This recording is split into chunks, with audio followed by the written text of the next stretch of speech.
meeting of the library board will come to order. And the first thing is, I guess, even though we can see each other just like in the community room, since we are remote, and one of you might be a mannequin. Francesca, will you take roll, please? Yes, Trustee Joshi. I see you saying yes. We can hear you. No, Can't hear No. you. cannot hear you, Joshi. Yeah, I think the mic is muted for him. It doesn't look muted. I'll continue, but I do want to make sure he'll be able to speak in the meeting as well. Right.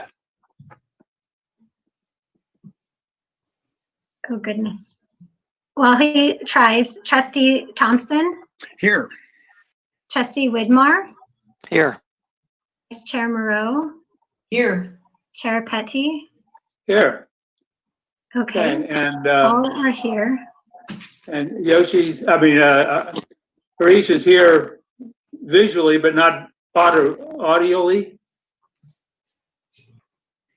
You know, one option for Commissioner or Trustee Yoshi is if you want to type in your phone number into the little chat function, we can call you on a cell phone or on your home phone, and you can join us through audio through a phone system, and we can still see you. You'll just be talking into a phone if you like. We can't hear you, so. Or I can, or you can call via the Google Meet number. I can send that to him and Yeah. you can call. Okay. Francesca, do you think it could? Okay. He's going to come back on. Okay.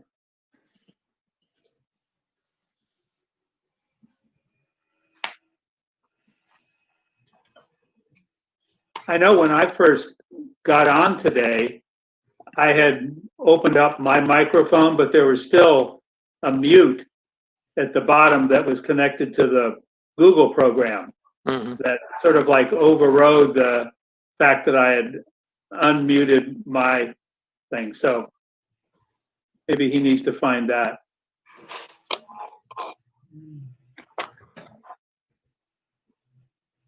While we're waiting, Marcia, compared to when you and Inga and I were on Zoom the other day, is the clarity of my picture better? Remember it was all blurry? Yeah, no, it's fine now. It's fine. We're very clear, very clear. Good. It's Good. not the camera lens. It's not the camera lens. No, it was before. I used some lens cleaner on the lens on the laptop, and I just was checking that took care of looked like I was sitting behind a wall of wax paper. It definitely did. It definitely fixed it. I think this one isn't quite as friendly as the Zoom, but Oh, I agree not as completely. easy to use, but it works.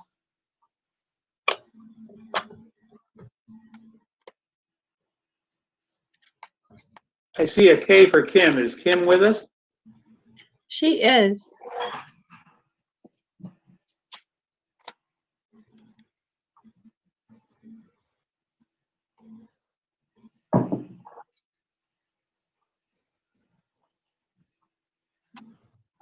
So Harish was going to start from scratch and hook up again. Correct. It's possible that I thought maybe he tried contacting Francesca, so we don't have Francesca's photo anymore or image. I'm here. Oh, okay. I emailed him the information, and then I'm sending the call-in number in case he wanted to call in. Hey, Nat, is that your office or is that at home? Yep, this is the my office at we're in the historic Underwood Brown Adobe. So. Oh, there. Okay. I know it well. That used to be my office. That's right. It did. Many years ago. Yeah. Gee, and I thought you had to tie a piece of cloth around your neck whenever you were in there. I'm the only one in the building, so it's okay because I'm the only one here. But I do have a face covering, and I think, Jim, your initials might be engraved in this table somewhere. I don't know. Oh, yeah. Okay, so let's see if we can hear Harish. Harish, can you hear us? Yeah, I can hear you. Can you hear me? Hey, Yes. Yes, Yeah, terrific. we're good now. Yay. Yes. Okay, well, Okay, so, I just switched to a different machine. Good. okay. Well, then, if we're all here, we'll proceed. And after the roll call, item number 1 is sort of bittersweet because it is to notify the rest of the world that unfortunately we're going to be losing Ralph, at least on the board, but not in spirit or in other efforts, I'm sure, related to the library. And so, Inga, will you read what we have there to sort of note just some of the many things for which we are so appreciative of Ralph's contributions? Right. If I tried to really summarize all that Ralph has accomplished, we would be here until very late into the evening. So just No, this isn't city council. We don't stay that late. Okay, so let me read into the minutes our recognition of Trustee Ralph Widmar. So Trustee Ralph Widmar was appointed to the Library Board of Trustees in July 2017 to serve the remaining 3 years of outgoing Trustee Kathy Wokowski's term. Trustee Widmar brought with him over 20 years of experience serving on city commissions, having served first on the Architectural Review Committee from 1996 to 2002, and then as a member and chair of the Planning Commission from 2002 to 2017. The fact that he wanted to then serve on the board really is a testament to his commitment, because he had already done 20 years in these other capacities. He also brought his business acumen with over 30 years of experience as a consultant and advisor to telecommunications and technology firms and venture capital and investment firms. His interpersonal skills, combined with his experience as a strategist, analyst, and negotiator, serve us well on the library's administrative board, where policy and direction are set through group deliberation. So he's really an expert at working with committees effectively, and we really appreciate that. 2 of Trustee Widmar's many accomplishments during his tenure on the board include his work on the Ad Hoc Library and Museums and Cultural Arts Committee, which led to the merging of Museums and Cultural Arts Division with the Library Department, and his work on the Ad Hoc Fund Development Committee, which brought in the consulting firm Library Strategies and planted the seed that led to the formation of a Friends and Foundation. Perhaps Trustee Widmar's greatest contribution, however, for which we are eternally grateful, has been his promotion of the Monterey Public Library Endowment Fund, which is held with the Community Foundation of Monterey County. Trustee Widmar served as the Endowment Committee Chair from 2016 to 2019. Under his leadership, the Endowment Committee launched a popular series of financial literary seminars featuring panels of local financial professionals, including tax consultants, estate planning attorneys, investment advisors, financial planners, trust officers, and life coaches. This series not only furthered the library's mission to inspire and educate, it helped raise public awareness of the library endowment amongst customers and professionals alike. And this is so true. We tried to get the word out to these trust advisors and so forth. Hey, the library has an endowment. But once they became the teachers in this program, then they really understood that we had the endowment and the value of it. So the goal of building the endowment fund is not to support ongoing programs, but rather, in Ralph's own words, quote, to build a permanent capital base to generate continuous income, end quote. During his term, the number of members in the 1849 Society increased from 40 to 54. In fact, I think several of us in the room joined during the time that Ralph was our chair.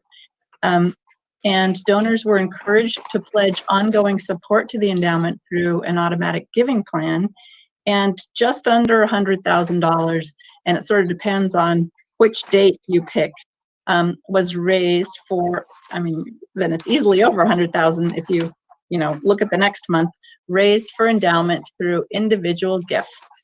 And the market value of the fund doubled from 149,000 to 300,000 under his leadership. So we thank Ralph Widmar for his vision, his dedicated service, and staff recommends that the board and staff recognize and appreciate Trustee Widmar's service and support to the library and the city of Monterey as a valued advisor, fundraiser, friend raiser, and library trustee.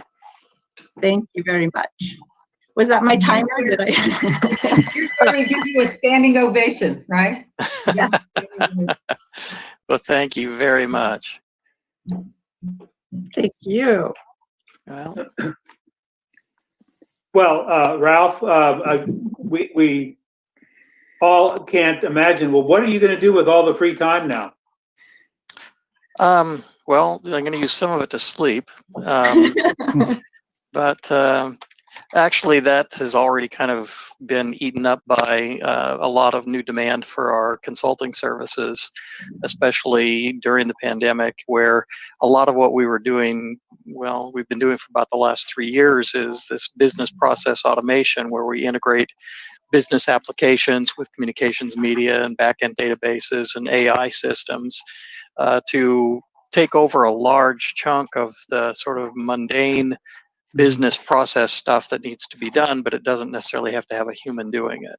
And we had kind of a difficult time explaining that to a lot of people until all of a sudden people were working from home and they were looking for ways to connect everything. So we have been having a very big resurgence in clients that we talked to quite a while back who were suddenly calling us and saying, oh, you remember that thing you asked us about? Well, we'd like to learn more about that now. So we've been very busy, and I'm very happy with the results of that. I was talking to Francesca before the rest of you joined the meeting, and I was saying, it's going to be interesting to go through the next few months here, and this will be the first time in 24 years that I haven't had some kind of city meeting once or twice a month to attend, as well as other committee meetings and things like that. So I'm kind of looking forward to that as far as all the scheduling and that sort of thing goes. But I also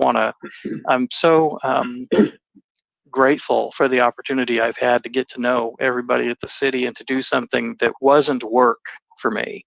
It was about contributing to the community and about doing what I could do to, in my own way, to try to help operate the city, try to help get things done.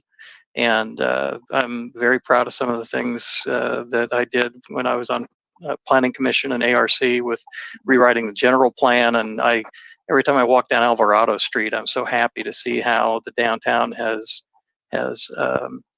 it's just such a much more lively and engaging place, and that's exactly what we were hoping to do. And I have enjoyed being on the library board. It was very different, and I know this is a public meeting and this may sound funny to members of the public, but after being on Planning Commission, and particularly when we were doing so many things like hearing appeals of building permits and things like that, I told Chair Petty at one point that the library board was the only time that I've been on a city board or commission where we didn't have members of the public come and try to tell us how stupid we were. So that was a switch for me too, and I think that's a sign of how much the library is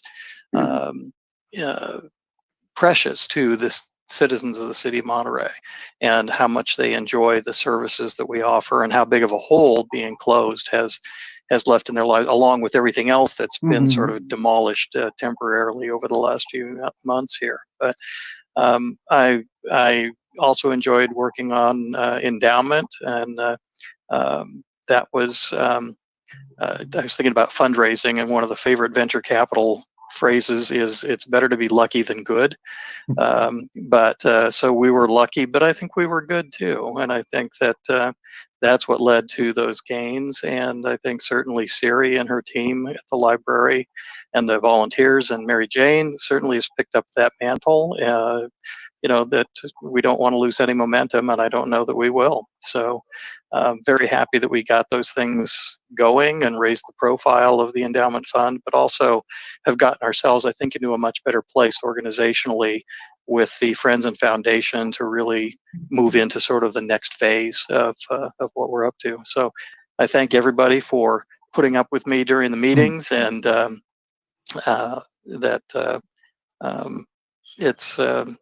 it's been a very enjoyable experience and very satisfying to see the work that we have all done. And I'm glad to have been a part of that.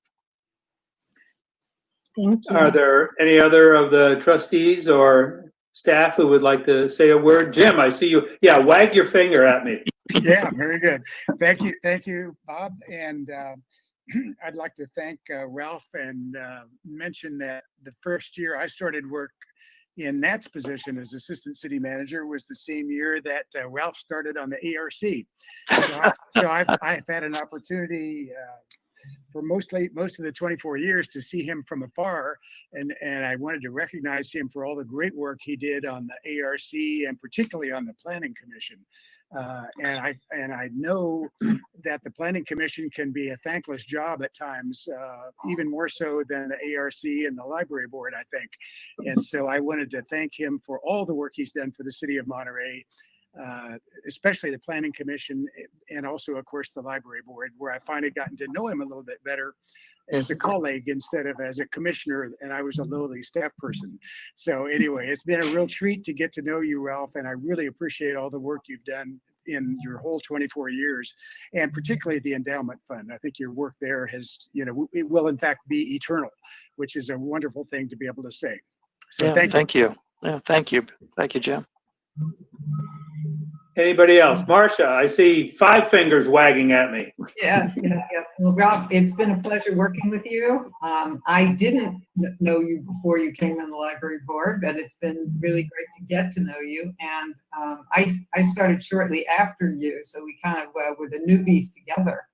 And it's really been great working with you, and to see the fruition of a lot of your work with the Friends and Foundation too. So I wish you good luck. And you know that there are other boards that you can join now that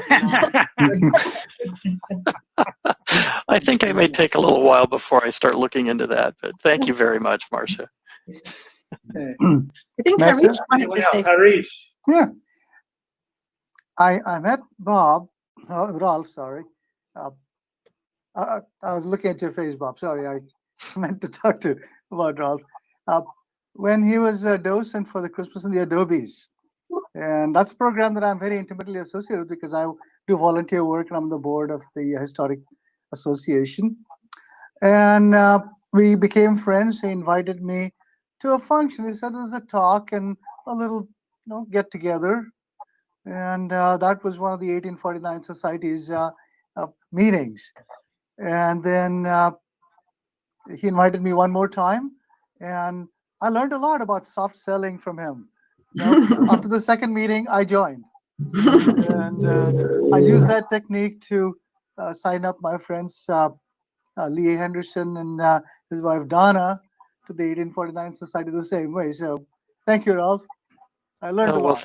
Thank you, Harish. It's been a pleasure to have you on the library board, and I've really enjoyed our friendship and looking forward to continuing that with everybody. And but it's I'm very happy that Harish, you may curse me later because of encouraging you to apply for the board, but it's I do appreciate your partnership and your friendship.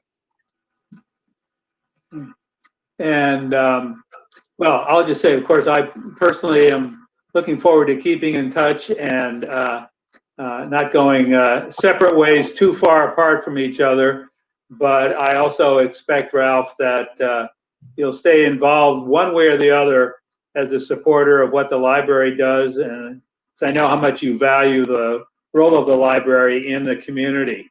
And your words to that effect were not just, you know, nice words that you're supposed to say, but, you know, I really do know that that's how you feel. And speaking of feeling, I wonder how Esther feels about having you around the house all these more hours. Well, we'll see. Does she have a Ralph to-do list already in waiting for you?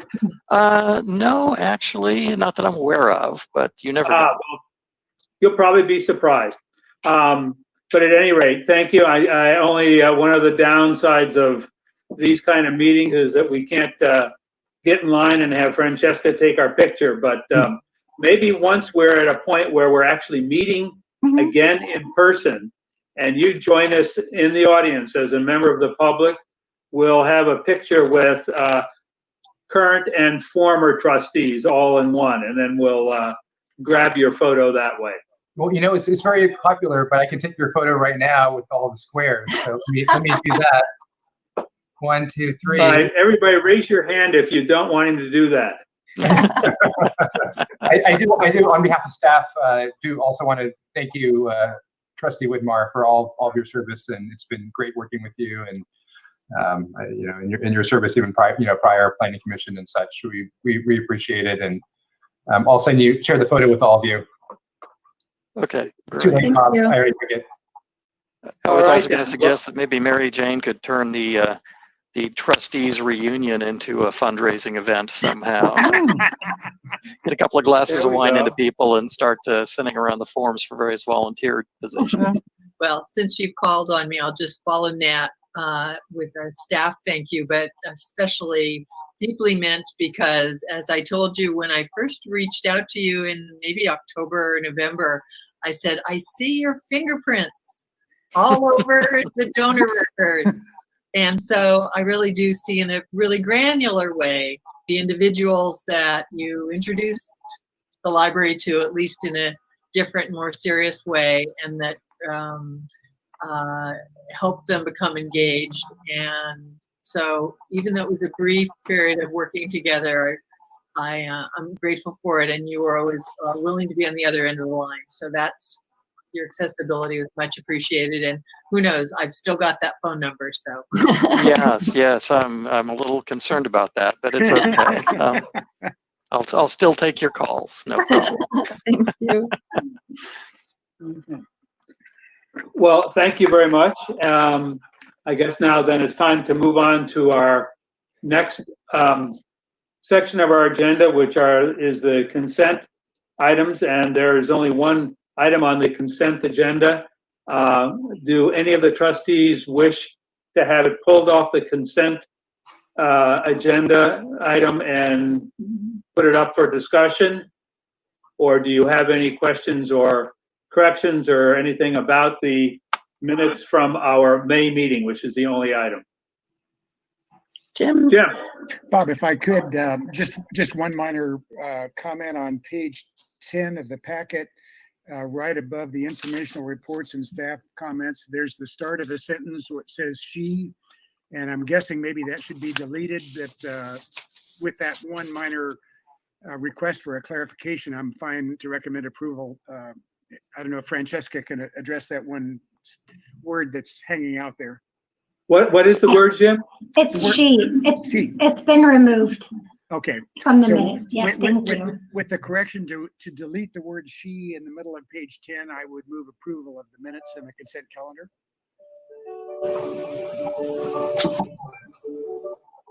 Is there a second?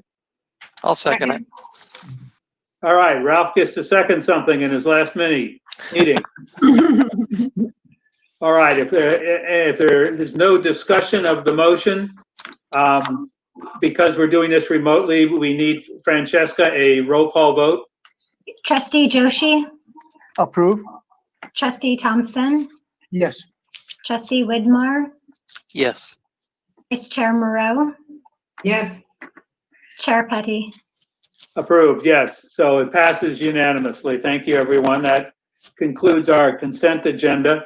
Under public comments, we are always available. I don't know, can we tell, are there any members of the public who have joined us and are listening in?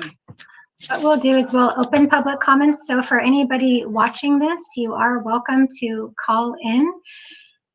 The number is 831-225-0330.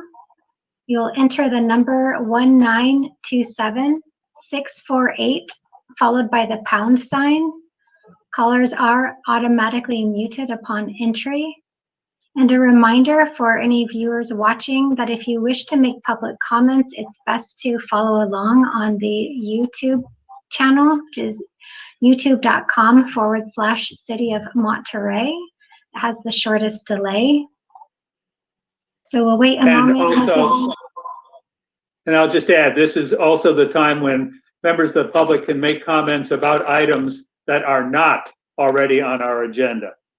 You will have an opportunity to comment about items that are on our agenda when they come up. So this is for other stuff. Is there anybody there? There is not. No. Okay. Seeing nobody from the public who wishes to comment, we will move on then to our item number 3, which is the first item under new business. And that is the report from the Ad hoc Planning Committee, which consists of Marcia and myself. And we have been discussing together and discussing with Inga many things pertaining to the planning and development of the library's slow but sure, phase by phase reopening. This afternoon, as a result of a meeting that we had, the three of us, Inga, Marcia, and myself, earlier this week, and that's why it wasn't in the packet that was on iSearch, is the most recent updated version of the working document, our reopening approach that started out with Inga's 3 phases, and we saw that at a previous meeting. And we have moved into phase 1, so we've gone from phase 0. I think maybe we're the only entity, county, city, or state that had a phase 0. But anyhow, we have moved from 0 to 1. And you all know that the curbside pickup of books that people have put on hold, books and other materials as well, started about 2 weeks ago, and it's been working very well. We have seen no reports of major glitches. It's a work in progress and being done more effectively, literally day by day, because it's only been, 12 days? Or no, 10 days, 5 days a week. And I will, in a second, I'll ask Inga to give us a few statistics, because when you talk about how many books and materials are going in and out, and I understand that Tuesday, as an example, there were 50 in 1 hour. And that's like not even a minute per person. So that's an example of how quickly and strongly the public has responded to even this tiny form of reopening of the library. At our last meeting, we talked about having phases 2A and 3A and just sort of stretching them out a little bit into more step-by-step progression. What we have learned from the performance of phase 1 so far, and Inga will talk to us about you probably all saw the survey that came out just late last week, I think it was, and the amazing, tremendous, quick response in terms of number of people going and filling that out and answering all the questions. Between that feedback from the public and what Inga and the staff have learned after just 2 weeks of phase 1, you see the modified version here that we're calling phase 1.5. We figure if the governor can have 1.5 and 2.5 and 3.5, we can do it too. And it illustrates, and Inga will explain, based on feedback from staff, used by the community of the service that we've started, and the feedback from the community. Phase 1.5 will require a little bit more staff power, and it will also help us at a very beginning level prepare for someday moving into phase 2. But the ad hoc planning committee with Inga pretty much decided that we're not quite ready for reopening the front door yet. And there are some reasons for why it might necessarily improve what we can offer at this point. But more than anything else, we want to get things going smoothly and some planning done that we haven't had time to do yet. So we're looking forward to that sometime, date to be determined. At this point, I'll turn it over to my co-committee member, Marcia, and you can add some more, and then we'll hit up Inga for all of the hard stuff. Yeah, I just want to add that when we began to look at the prospect of actually opening the doors and having people come in, the amount of work that needs to be done, the amount of accommodations that have to be made are so significant and really not possible with the staff that we have. And the data that that came out of the survey kind of told us that what people really are interested in is going in, checking out books. And so it would be a lot of work and effort and expense to open the library so that people could come in to check out their books instead of checking them out at curbside. It seemed like there wasn't a significant difference in doing that. So we felt that until we're ready to really open up for people to come in and use the services, we're better off looking at our data, which Inga can share with you, and use this data-driven approach to continue to do what we're doing and try to do it better without working our staff to death. So, Inga. Thank you. And I'll add to that you know, we really had thought that phase 2 would be opening to the public by appointment. And then we realized that because of the restrictions, health restrictions about social distancing and number of people in the building at a time and the importance of cleaning between each visit, that we actually aren't able to serve as many people. It would be a reduction in the number of people who could be served per day if we opened sooner while the restrictions are so formidable in terms of you know, making sure that we're keeping people safe. So I think we could, when we looked at making appointments and letting small groups of people into the building, we could serve at most 100 people a day. And when you look at, you know, we were able to serve 50 within the first hour of opening during a 7-hour day. You can see right away that we are able to serve more people right now using this sidewalk service model. What I don't want to imply, however, is that there aren't other reasons why people want to come into the library. One is to access our technology, and we see that as a really important role that the library plays, is helping bridge, as we say, the digital divide for people who don't have computer access or smartphones of their own. They're very dependent on our technology. So that's something that we need to keep in mind as we're thinking about how to provide good service to our customers. And also, we've heard a lot of people who say they like to browse. You know, they don't know what they want, so they're not putting something on hold because they really need to come in and look around and get an idea of what they want.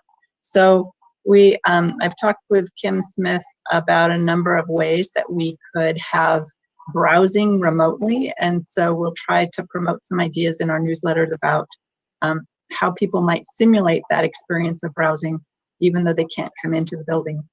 And one simple way that I'll just suggest is, we do answer the phone 5 days a week, and if people want to have a conversation with us about, what they've enjoyed reading, what kinds of things they like, we can give them some suggestions. We can look on the shelves, for them. And so that's one simple way that we could do it, but we have some other ideas too. As far as the numbers go, let's see. So we're receiving between 200 and 400 requests for things to be put on hold every day. And we're serving about 200 customers who are stopping in, 200 to 300 customers. And those numbers are going up. So I think as the word gets out, we're serving more people. Today, before this meeting started, I went outside to take the mail over to the city clerk's office, and there was a line of about 8 people when I left the building, and there was still a line of a new group of people when I came back. So, and one customer did tell me that she was so delighted, she and her son, so delighted that they're now able to borrow materials, that he's able to access books. That's one of the things that we were really concerned about, is how to get books in kids' hands while they're not in school. And she said, I'm telling everybody, and, I think a lot of people don't know about it yet. So we're hoping that we can continue to get the word out about the service. As far as the survey results, so one of the things that really gave us pause in the survey, and I think Marcia mentioned this, is that when people talked about what they use the library for, before COVID, the number one thing that people use the library for is our collections, the physical materials. And then what are people looking forward to accessing as we reopen? Again, is the collections. And so people really, books are our kind of brand. That's what most people think about when they think about libraries. And even though we do all kinds of other wonderful things, we have virtual programs, we have all kinds of other things that people can do. They can research their family history. They can use our California History Room. People, again and again, say they want access to books and DVDs and audiobooks and so forth. So we thought about, okay, what's the best way that we can meet that need?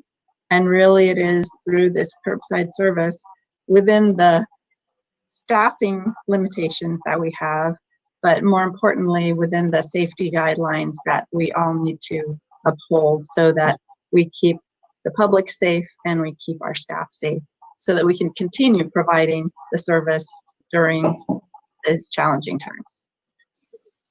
Should we look at the table, and I can tell you a little bit about what's different on this table, given our understanding of community priorities. Yeah, And are you talking about the revised plan now? yes, so if 1.5? yeah, if Francesca could share her screen. Great. Okay, for those in the viewing audience who didn't receive a copy of the latest reopening approach, I just wanted to look at this first page, which is page 1. And what's different in this phase 1.5 Excuse is me, that, Inga, does anybody see it yet? Yes. Yes, yes. Yes. All I see is a big word that says present to all with a ball rolling around, and it says Francesca is presenting. I don't see the document. It should get there. There we go. okay. Thank you. So if you think about, so we have a budget, a 12-month budget, and we have a lump sum amount for on-call positions. And in the original version that you approved in May, you approved the amount and so forth. And we had a draft of how we were going to divide that up into different phases. So now that we have our experience of helping customers, and then we have the feedback from customers about what they're hoping most to receive from library service. And I didn't mention that we have the experience of it's a real challenge right now keeping up with demand. We've looked at how we allocated those PTS hours, and we've made a change by adding this 1.5. And basically 1.5 is how can we provide this sidewalk service and do it better so that people are more able to get the things that they want, and there's less lag time. And it's really important that it be a really positive experience for a customer, and they're not left waiting at the door while one staff member's running around trying to find the item that they've put on hold. So we really want to make it a really positive experience for our customers. So in the estimated staff costs, salary benefits, which is the bottom row on your screen where there's some highlighting and so forth, what we did in phase 1.5 is we took some funds that had been previously allocated towards future phases, and we reallocated it towards library assistant 1, so that we have, instead of just 2 library assistants providing the curbside service 20 hours a week, we've added a 3rd, because we realized there's so much behind the scenes prep work that has to happen every day. There are carts and carts and carts of materials that need to be checked in before the library opens, or during the course of the day when the library opens, to trigger these holds so that people can then get the message and then pick up their holds. So there would be an additional LA2 for that. And then also, because people are prioritizing our collections, we're worried that we're not getting our materials that were purchased out to the customers. So at the end of the fiscal year, we purchased several hundred new books and new DVDs, and they're just sitting in a back room, and we don't have any staff person who has that cataloging and processing experience. So there's an LA2 PTS position here, which was actually going to be introduced in phase 3, that we've reprioritized to phase 1.5 so that we can get some of those new materials out. And then also, hopefully, as we receive some donated funds for cataloging materials and purchasing materials, we can use that those PTS hours towards processing those as well.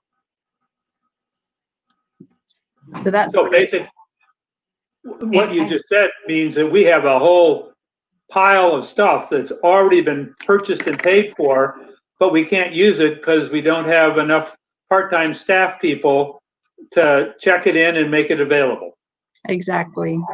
And we have had a few people who said, you know, oh, I have this book, I could donate it to you. It's a #1 bestseller right now.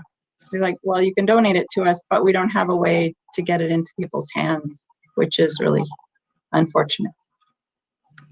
And the other important thing to reemphasize, I think, Inga, is that the moving around based on the priorities, what we've learned from the community survey. I don't know if you mentioned it was 400 people already who have filled out that survey in just a week. So that's a tremendous response. And also from the staff and our experience over the 2 weeks that we have had curbside. So we know better what we need, whether it's phase 1 or 1.5. And all of the changes that you've described here are not additional. They are simply putting the staff positions in a different box on the chart, moving them forward to help us with phase 1.5. Right, and that reminds me, speaking of the survey, one important piece was we asked people of the, you know, would you be interested in sidewalk service? Would you be interested in coming to the library by appointment in a small group? Or are you interested in just being able to walk into the library and use the library in some kind of capacity where we're keeping the numbers low? And of those options, just being able to walk in and use the library, which is phase 3, was more popular. And the most popular was just picking up materials, because a lot of people are concerned about being out in settings where they're interacting with other people. So the phase 2, which would have to be by appointment, we would need to screen each person, take their temperature, ask them questions. So that phase was the least popular in the survey. And I think also given the data that's now coming out about the increase in number of cases, the worry was that we would launch phase 2 at some point and then have to backtrack and go backwards. This way, we can continue to provide the service. I think there was another, we were talking also about telephone, answering the phone, because a lot of people, particularly seniors, call you. And some of those extra hours can be used for, instead of everyone having to spend their time shelving books and getting books, somebody can answer the phone. Right. And I think that, at some point, if we could get some librarian on call hours, that would really help with that. But for each step, we're trying to be as absolute, bare bones, kind of frugal as possible with the funds that we've been given. Any comments from the other trustees? Jim? Yes, it seems to me that this phase 1.5 makes a lot of sense, and I appreciate your coming up with that, Inga and the committee. I did have a couple of questions. One, my impression, and correct me if I'm wrong, is that we have reduced quite a bit any online programming that we were doing, particularly for teens. And if it feels like we're likely to kind of stay in phase 1 or phase 1.5 for a longer period of time than we perhaps originally were thinking we might, would it make sense to be trying to get some more online programming going on? I'm not sure, I can't remember how that turned out in the survey, but I wondered if you could comment on that. Yes, so we would love to do more online programming. Up until the layoffs in May, we were doing considerably more programming, and that was especially popular for teens and for adults as well. So I think it would be a great thing if we could actually repurpose some funds towards that as well. Well, that kind of leads me to my second question then, perhaps. I'm still not totally clear about the reopening and rehiring fund, or whatever it's called. But it seems to me like, well, let me start over. When we originally, or you originally got roughly $1 million number given to you by the city manager, you came up with this scheme to try to take best advantage of that and come up with a coherent reopening plan. And it's largely based on cobbling together a lot of part-time hours, which, certainly, makes sense from a cost savings perspective. But it seems to me, just from a staffing perspective, having at least an RPT, if not a full-time position, at various points during the reopening may make a lot of sense and allow us to do a few things. And it seemed to me that this reopening plan provided an opportunity to at least consider doing a bit more at various points than we thought we could originally do with the 1 million that was originally outlined. So I wondered if either you or maybe even Nat could comment a little bit more about how we envisioned the reopening plan working, and how that might, how we could adjust what we're thinking of doing based on some opportunities there. That would be great if Nat could comment about that. I know that the city council set aside some funds for reopening and hiring, and there are going to be more information will be available to department heads about criteria. But since Nat works so closely with city manager, I'm sure he's more familiar with what the thought is right now about how to expend those funds. Great points, Trustee Thompson, and Inga is correct. We are working on the criteria for rehiring and reopening fund, how we use those dollars. It's over $2 million now from the 1.2, I think, that we had originally anticipated. And the goal is for those funds to go back towards bringing back staff. So in both the Library and Museums Department, as well as the Recreation and Parks and Recreation Department.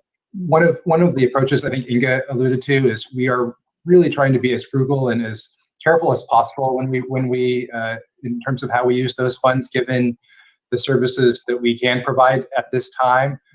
There's still a lot of uncertainty about COVID-19 and not only its impact in terms of users' ability to actually go back to the services that we have, but also just the fiscal impact is still quite up in the air. You know, we have projections, but there were concerns from health members and frankly concerns from us in the city manager's office that perhaps the revenues we're projecting might not be as high as we expected. We saw, all you have to do is look at the New York Times and see the fact that CDC is reporting that cases here in the U.S. are probably 10 times higher than reported, and the 14-day change in COVID-19 positive cases is 47%, and that's just in 2 weeks. So with that, we are bringing back some staff. We're doing that in a gradual manner because if all goes well, we're going to need more. We're going to need to use up those funds when we're able to actually reopen the doors. So that's one of the reasons I think Inga supports, and we all think that hiring and utilizing part-time staff right now until while our doors are physically closed, but we have the sidewalk service is the most cautious and responsible approach fiscally, and we're doing the same thing in the sports center as well. We'll be hiring back a regular full-time employees, full-time staff in the aquatics coordinator position if everything goes well on July 1, so that we can also reopen the swimming pool. But then we'll continue to rely on part-time lifeguards to help support that operation. But it's a very cautious approach, but we also think that's the most responsible at this time. And again, more information and criteria we'll be sharing with you once we have that on that criteria detail of how we're going to be using those dollars. I just wanted to add one thing, and that is the time from during the time that the library was closed, but the staff were still there. It seems like they developed a tremendous amount of online programming that a lot of people use, and so to have to be able to keep that going and keep it updated and interact with people is really, I think, provides a huge service. I think, Jim, you're right. A huge service to a lot of people who will not be able to go into the library. And so we ought to figure out some way to get somebody in there to do that. And it seems like that's a good use of funds. I heard Nat use the word frugal maybe 7 or 8 times, and I think the outline of our phase 1.5 that we and Inga have presented today is both a frugal approach, but also one that allows us to meet the demands that we are seeing from the public, right away in this survey. It allows us to do an excellent job, which I think Inga would admit we're doing less than an excellent job now because we don't have enough staff to keep up with the demand, to take care of the materials that we have and can't get into circulation. And the staff themselves who we are using now have said, we need a little bit more back here if you want to do it right. And I think by doing it right now, this will help us put off the time when we might be seriously thinking about a bigger jump. And I think a jump from 1 to 1.5 is a small step compared to 1.5 to 2, because with phase 2, we got to go through all the reopening, the disinfecting, the putting up of barriers, the additional staff that it would take to monitor all of that. So what we're really doing is, in the long run, spending money more slowly by spending a little bit more up front. And one thing that all libraries are using as a guideline is a document from the California State Library. And I just want to read 3 sentences out of this. It's about a 7 or 8 page documented, goes through phases and what libraries ought to do. And this is from the state of California, and the state library is the mouthpiece for what the State Department of Public Health says should be the case in our settings. And it says, community members look to the library to help ameliorate the economic, health, and digital inequalities in our communities. Programs are not limited to physical spaces. We must strive for comparable or improved outcomes in all virtual or other socially distanced programmings. Libraries may need to significantly alter their service delivery. And that is just exactly what we're talking about doing. Meeting the initial demand for physical materials, the items we have in circulation, making sure they are up to date, not ignoring new publications, but also looking, as Nat had heard me say for months and months, being innovative and creative and coming up with other, in the long run, maybe less costly ways of providing the services that we should and that the public wants. So thank you so much, Bob. The one thing I would say is in response to the Trustee Thompson and Trustee Moreau, Vice Chair Moreau, we could move some of our PTS librarian funds into this phase 1.5 to do a better job with responding to the phone calls that we're getting, and also to do a better job with our programming, virtual programming. Yeah, and I think you told Marcia and me, Inga, that with the couple extra part-time staffers, what that would do is in part allow you, the director, to actually do some, shall we say, higher level planning and strategic planning for the future instead of the more routine operational things. Yes. Are there any other comments or questions from the trustees for this planning committee report? Ralph again, Jim. Well, I'll defer if Ralph or Harish have any questions. I'll wait until they're done, but if they don't, I'll go ahead. Go ahead. Oh, sorry. Okay. Looks like Ralph raised his hand. No, he was saying go ahead. Yeah. I believe he was. Yeah. Yes, that correct. Yeah, so I do have a couple more comments. One, I would be supportive of, the approach of moving some of those part-time hours around to be able to do more, some more programming as well as more planning. A second comment is that just glancing at it in your phase 2, it appears to me there's one additional part-time position from phase 1.5. And it's hard for me to imagine that we'd be able to do limited access with just one part-time person. And I'm wondering if that's really realistic. All right, so what happened is by moving some funds, by trying to keep the final number the same, but moving some funds forward into phase 1.5, I had to shave off some of the funds in the subsequent phases. And so I think that would be, when we're ready for phase 2, that would clearly be the time that we would ask for an allocation from that reopening and hiring fund that the city council set aside to help supplement that, because I agree, it's not going to be enough Okay, to just add one PTS librarian. that answers my question. It just didn't feel right to me, even though I don't know the details of the logistics. It just seemed impossible to me. And then my third and final comment is that I know this is a dynamic, fluid situation, both at the library and in the city manager's office in terms of the finances that are available. And I know sometimes it's hard to schedule a quick meeting of the library board of trustees. And me, as just one member of the board, would feel comfortable with the planning committee and Inga, if necessary, providing a report either to the city manager's office or even to the city council, if there's a need for that, particularly in terms of a request from the reopening fund or really anything else.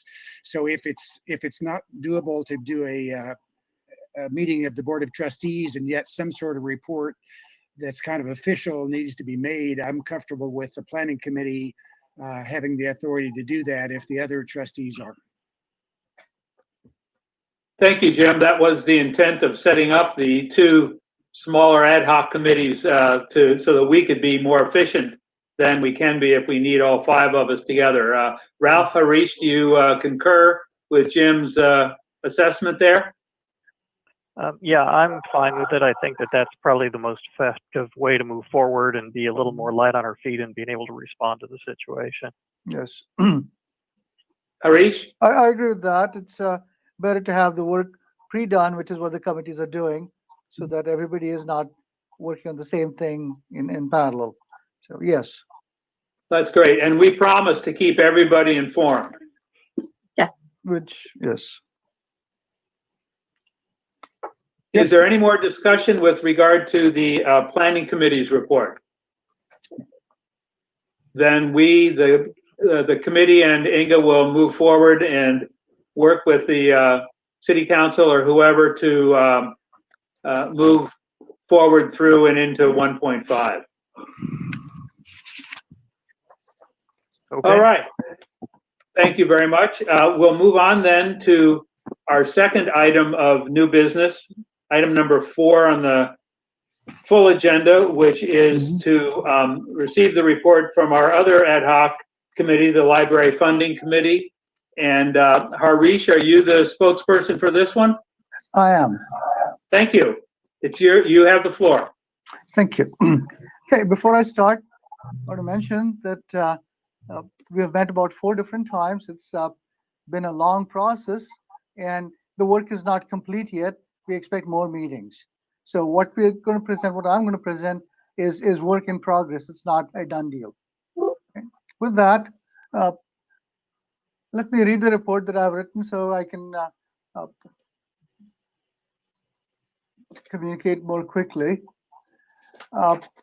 This is a report as of the 22nd. On May 22nd, 2020, Chair Bob Perry appointed trustees Harish Joshi and Jim Thompson to an ad hoc committee, funding committee, to explore new funding sources in light of the current financial crisis that affects the Monterey Public Library. The committee started with creating a list of items without regard to their feasibility or popularity. That part would come later during meeting discussions. So you might see some items that you might say, well, why are you talking about it? Because you put everything on table to start off, and then we'll deal with them as we come along.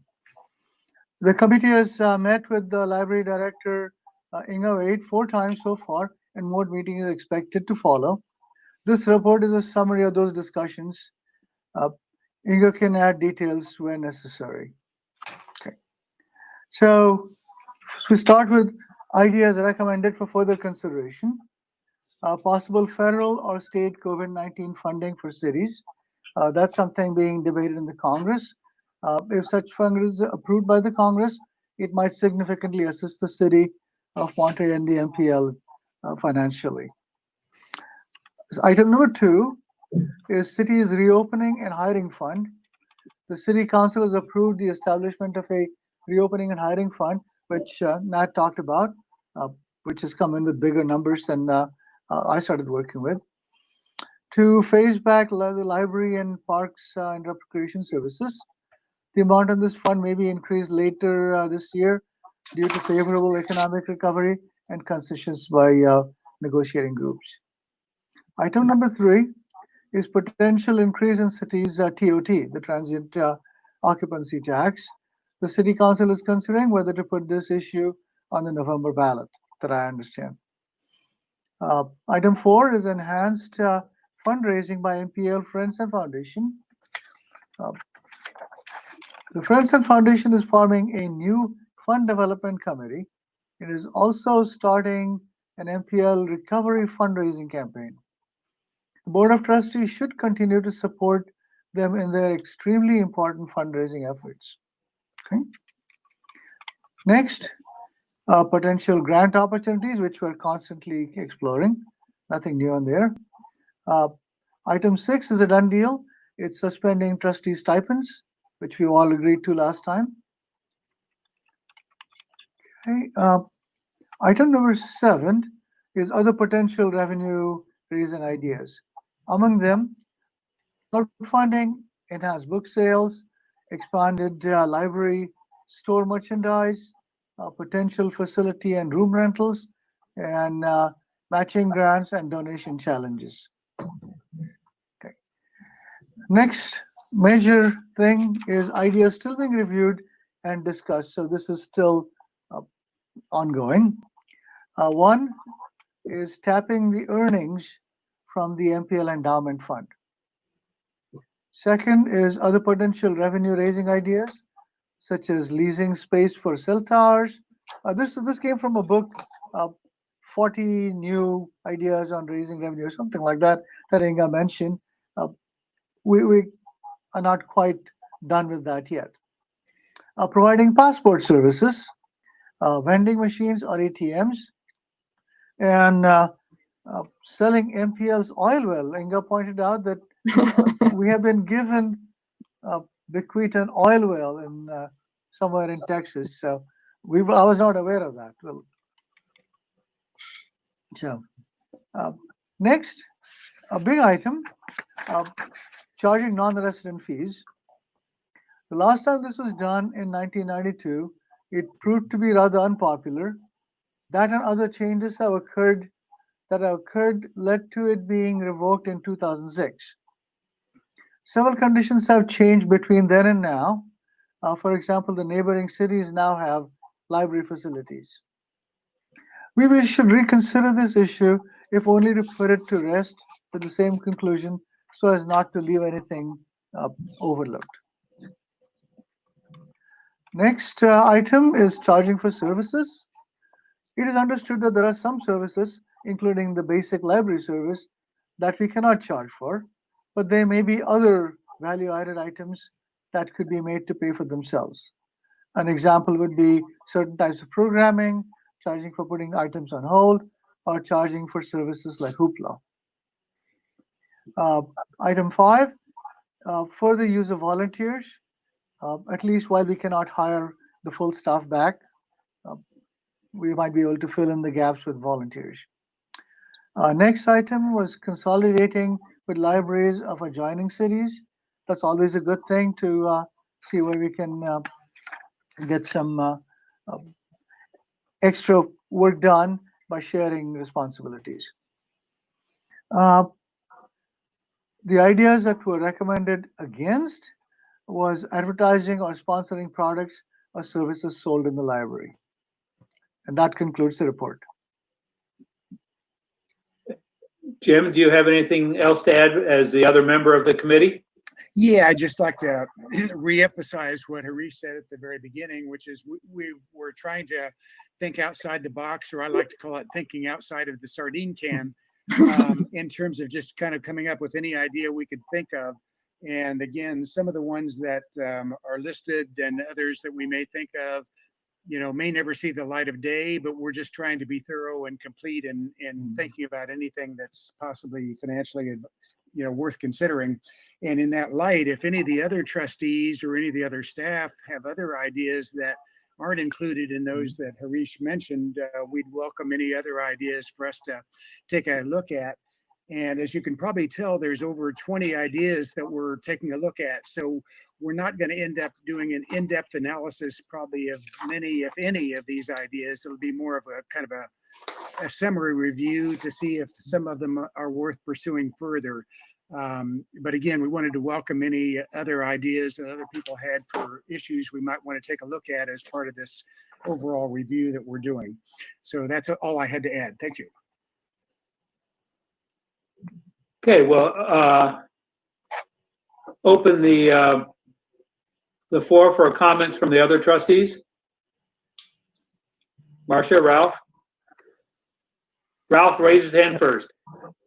Yeah, I think there's some really interesting ideas that the subcommittees come up with, and it's going to be fascinating to see what kind of reveals itself as a good idea as you get more into it, and other things that we may learn from some of the other libraries, given that you've been looking into that as well.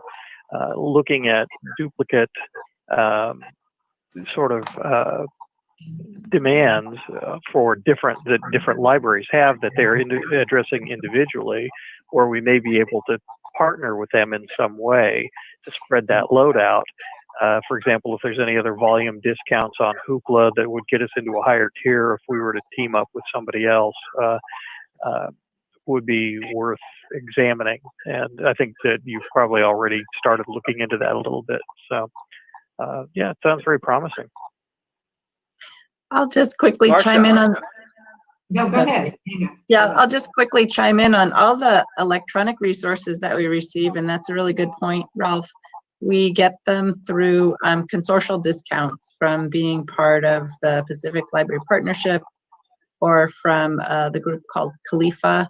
So yeah, that is something that we've looked into, and it's been really helpful getting those group discounts. Marcia? Great. No, I just wanted to mention, I'm not sure what criteria we finally apply, but I think we have to be a little bit careful about some of the kind of chargeback, charging for things, because sometimes that can backfire. I know, for example, that we thought about charging for library cards for people who don't live in Monterey, and then I think Mary Jane did some research and discovered that a large percentage of our donors who give us money are those very people, and we may end up losing the donation. So Yes. it costs more to charge money than you get back. So I think you just have to be a little bit careful when we get to the point where we're actually considering implementing these things. But so the criteria are, the devil's always in the details. Yeah, if I could just respond quickly to that, Marcia's absolutely right. Actually, some of the data shows that over the last almost 4-year period that we had some data for almost $37,000 a year on the average was coming, in terms of donations, were coming from non-residents. Mhm. And as the Friends and Foundation tries to emphasize fundraising even further, we think that the potential is there to increase our fundraising, both from residents and non-residents. And so if we did things like charging non-resident fees, it would probably be a major impediment to that, and actually could well be counterproductive financially to the bottom line. So that's something we're very aware of and want to be careful about. Totally agree. Harish? I'd like to add, as I mentioned before, we put all these ideas there, not because it's a done deal, but we don't want to ignore anything. So we want to put this there and say, we discuss it, we change our mind, we dislike it, but have it to where we didn't even think about it. So Marcia's point is very well taken. There's much to be said against it, but we want to say we considered it. Right. Right, and both Harish and Jim hear me say over and over again, but the American Library Association, Bill of Rights for libraries and so forth, that over and over again, there's the ethics of charging is one of those things where we have to be really careful, because we try to serve everyone equitably, and once you start charging, then you're not able to do so. You create a barrier. So anyway, but I'm going to make a chart that shows, which issues are those kinds of issues and which are simply illegal, because there are some ideas that wouldn't be legal for us to do either. Yeah. Well, I think a lot of the people who have called in to city council meetings, who have listened in and chatted and commented when they had the study session, who have chatted in or called in when Hans has had his mornings with the city manager sessions. Many of those who have called in with regard to the library have talked about and almost explicitly said, this is really something that, as Hans has described it, a core service of the city that we provide, and that people of all economic levels, those who could and those who could not maybe afford what we would charge to even make that process pay for itself, they depend on it, and it becomes part of the identity of the city to have that available to people of from all backgrounds and all ages and all economic statuses. So, that would certainly be a last resort, and I think, in my opinion, something that would only pertain to very special programs. One example, for example, is when Parks and Rec has programs over at Schultze Park at the community center there. Anybody can come. Doesn't matter. They don't sell tickets. But if they do a field trip to go shopping in San Francisco, then there's a fee involved to cover the expenses of that. And that's, it's really an out of the ordinary, irregular event. And normally the services are free. And that's even more so true with the library, in my opinion. Mary Jane, you're a dollar sign person. Do you have any other any comments that you would throw into this? Not really. I'm glad that Marcia and Jim looked hard at the numbers. Jim particularly hard, we had some outliers to pull out before we could really see a clean representation of the number of donors and number of dollars that we received from non-residents. I don't have anything to add. I appreciated the remarks you just made, Bob. Marcia. I just wanted to add another thing. As the representative to the Friends and Foundation Board, we're trying to coordinate our effort. I mean, ultimately, we're all going to have to coordinate with your item of fundraising, and to that end, we're hoping that the leadership of this board and the leadership of the Friends and Foundation can meet with Nat and Hans and Inga to talk about how we will coordinate those activities, how we'll coordinate what the library is doing with the fundraising activities. So that's coming down the pipe. We've started to meet and talk about exactly how that would work. We very much look forward to that, Marcia. Any other comments on the report from the Library Funding Committee? Well, then we will look forward to regular reports from both of these committees as things progress and things change and decisions get made and all of that, because I think the one thing that everybody, no matter where they stand on different issues, can agree upon is that we don't know what's going to happen tomorrow, and things change, and opportunities present themselves, and new challenges will be right around the corner. But I think my feeling is that based on these two reports we've just had, this board is really on the right track for the library, which is our responsibility. I haven't asked because we didn't have anybody from the public indicate that they were present. If there is anybody from the public, I would invite them now to make comments with regard to either of these two committee reports. Sure, we'll go ahead and open public comments for anyone viewing. You may call the number 831-225-0330. Enter the number 1927648, followed by the pound sign. Callers will be automatically muted upon entry. Please press *5 to raise your hand to be placed in the queue. Once again, that number is 831-225-0330. The ID number is 1927648, followed by the pound sign. And since there is a delay of about 10 seconds, we might just wait momentarily. Line unmuted.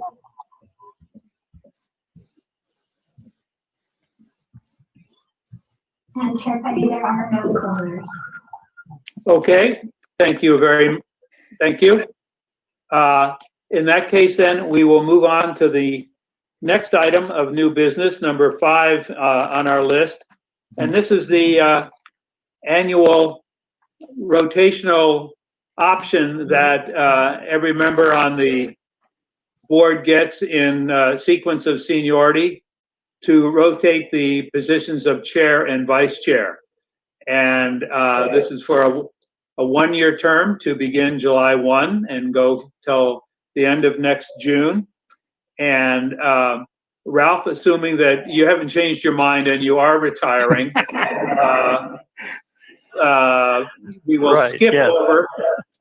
And so I formally offer you the job of chair next year if you want it. But I think we know from everything that's been said that we need next to look to Marcia as being the person at this point in time as next in line. Marcia, are you willing to serve as chair next year? I think I've done it long enough, so yes. Thank you very much. And then the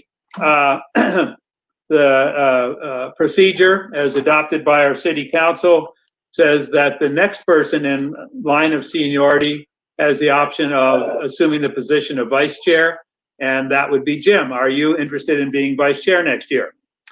Yes, I'll accept that position. Thank you. Okay, well, we've taken care of those two things very easily, and Inga and I will be available to both of you for any kind of transitional assistance that might be necessary now and in the future. But effective whenever July 1 is, Marcia will be the chair and Jim will be the vice chair. And so Marcia will be lowering the gavel and calling us to order at our next meeting in July. That's a virtual gavel, I think. That's right. Or you could have a real one and pound on the desk in your house there if you wanted. Okay. Okay, so thank you for agreeing to do all that. And we will then move on to the one informational report that staff has prepared for us. Inga, the financial report, number 6 on our agenda.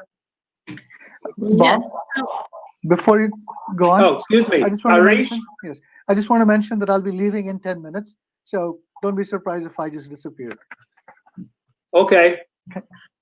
And then, well, before Harish, let me just clarify then, I was going to do it later, but because of the conflict with another city committee, we have decided to have our meetings by virtual method the 4th Thursday, like today. Certainly next month, if not for several months in a row, instead of the 3rd Wednesday that we had agreed on before. Correct. Okay, so I just wanted to make sure, Harish. Okay. Yep. Thank you. And I would Inga? So before we move to the next item, I would want to have the minutes show how much we appreciate Bob for serving as chair for 3 consecutive years. That was quite. Well, actually, it was only 2. I was vice chair 1 year. Okay, vice chair 1 year. But anyway, that was very much appreciated. So thank you so much with all the transition on the board. It really made a difference having you agree to serve more than 1 term. Well, you better watch out. In 4 years, it'll be my turn again. Great. So the next report is simply just the numbers that were printed out from the Eden database, just to show you sort of where we are as we're winding down the fiscal year. And I really didn't have anything to specifically call out about the report. I just thought it's useful to see those numbers, and I'm happy to take any questions.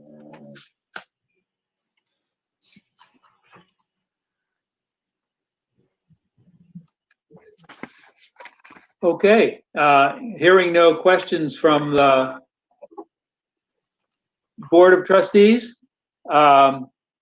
we come to our next to the last item, which is trustee comments. And Ralph, would you like to go first? Your last and only chance. Sure.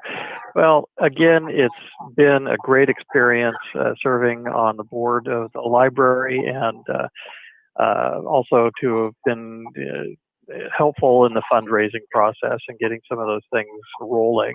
And you know, probably going to start meddling in that again at some point in the near future for however I might be able to help in that process. So I'm looking forward to just scoping out where I can make a difference. And when I start to see that, I'll start pushing my way back into the circle there. So, but it's been a pleasure to serve with everybody. I think that we've got a terrific library and a great community and a great group of leaders on the board. And I think that we're going to get through this, and we're going to be better than ever. So thank you, everybody. And we're going to hold you to that promise. Harish? I'd like to thank Ralph once more for bringing me into this board, and also on the 1849 Society. You're a good friend. Thank you, Harish. Okay, Jim? Yes, I'd like to make a few thank yous as well, starting of course with Ralph for all his magnificent work. I'd also like to thank Bob for his 2 or 3 years, whatever it is, as chair and vice chair. You've done a great job, and we really appreciate all the hard work and extra hours you put into all that. Third, I'd like to thank Marcia for stepping up to be chair. It's kind of a awesome responsibility in a time of crisis like we're in right now. So thank you for stepping up for that. I'd like to thank Inga and the library staff for all the work you've been doing to try to make this transition workable and relatively seamless, given the totally unpredictable challenges you're faced with. And I also would like to thank Nat and Hans and the finance team for trying to wrestle with all the budget issues that the entire city is facing. And I think we have a lot of good teams that are working to do what's best for the city of Monterey. And it's a pleasure to see and work with you all. Thank you. And almost chair, Marcia? Well, I also have a lot of people to thank, and some people to thank in advance. So Ralph, thank you again for all your service and all the things you've done for the city. Bob, thank you not only for your leadership for the last couple of years, but for being a great mentor to me as I tried to fill your shoes. And some of that is a thank you in advance, because you'll be hearing from me. And Jim, thank you for volunteering to be my partner in crime here and working together. And Inga, thanks for all that you do and are continuing to do. And I'm really looking forward to working with you more closely. And Mary Jane, thank you for getting us out of helping to get us out of the holes that we're in. And Francesca, thank you for being the backbone of this organization. Really great. So I'm looking forward to an interesting year with all of your help. Thank you, Mark. It is trustee comment time, and I will go last. But before I do, Nat, do you have anything you would like to add? You can be an honorary trustee for 5 minutes. Ooh, okay, where's my little lapel pin? No, I really appreciate we, on behalf of the city manager's office, all of your guidance and leadership. We know and agree and talk about how the library continues to be a core service of our community, and thank you for understanding and recognizing the difficulty and the challenges that we're facing financially. We'll get through this. We've got a great leader with Inga at the helm with the staff, and we continue to grow that staff so that we can provide that service that the community desperately needs. So just thank you all, and again, congratulations. Thanks, Trustee Widmar, for your service, and everyone else, and congratulations to Trustee Moreau for the new chair. So looking forward to it. Yeah. Well, then I'll conclude by saying that unlike all the rest of you who talked as if this is the end of a year, and in some ways it is because it's almost June 30th, I'm feeling like this is just, we're in the midst of something that started and is continuing and will go on for a long time. And it's a challenge and it's a hassle I wish we didn't have, but it's also providing us with some opportunities that we frankly wouldn't have had before. And I'm looking forward to what tomorrow and next week and next month will bring in terms of what this board and the library and the city do. And, you know, as good a job as we in the city have done in so many ways, I think we will come out of this better. And it's just a matter of supporting each other as we take these steps forward. And I could go through and thank every single one of the little pictures I have on my screen here. But in particular, I want to thank Francesca because, geez, after the last board meeting, she and I went off, back and forth, off and on for a good part of a day, getting my technology set up so that you can look at me and unfortunately see me crystal clear and hear me without any interruptions. But that was just essentially and helpful, and I want to thank her for that in particular. Because anyhow, it was very essential for me. So with that, despite the importance of everything we've discussed tonight, we finished in only an hour and 35 minutes. And I realize that's not quite a record for the shortest meeting I've ever chaired, but it's close to it. So have a good rest of your evening, folks, and we will definitely be in touch. Thank you. We'll see you. Thank you.